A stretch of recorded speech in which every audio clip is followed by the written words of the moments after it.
nenožēloju nevienu mirkli, ka esmu šeit un redzēju izrādi. Man ļoti, ļoti patika. Jā, tas atsauca divas lietas man uzreiz atmiņā. Manu bērnību, manus vecvecākus. Un šobrīd es saprotu, ka ir pienācis laiks runāt ar saviem bērniem pieaugušiem par šīm lietām, kuras it kā vienmēr tika atliktas, gan jau. Forši, kad man arī tā kā ievilka savās atmiņās bērnības.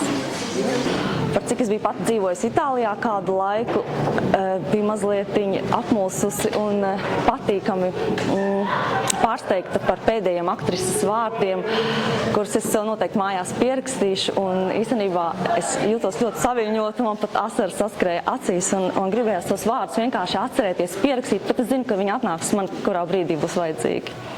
It was definitely different for me because it's the first time I've actually heard a play with headphones. It was actually the music was actually interesting. However, it was a little bit harder to hear with the headphones. But overall, I thought it was interesting with the characters and the play itself. Man patika arī tas, kad bija iesaistīta krievu valoda īstenībā, jo arī es esmu kaut kādā veidā mazliet saistīta ar krievu valodu. Man mamma ir latvieta, tētis ir krievs, tāpēc man tas arī ļoti tuvu ir. Un kad tas arī tika ielikts teātrī ļoti skaisti un arī par Itāliju, jā, arī par to tas bija interesanti.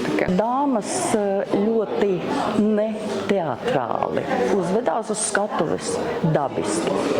Man tāpat kā apmeklējums pie friziera, lai neredzētu, ka es esmu bijis pie friziera, tad man ļoti gribās aiziet uz teātri un redzēt dabisku teātri. Tā kā no dzīves. Tu esi iekāpis, uzkāpis uz skatuves un tu man to stāsti un es to pieņemu.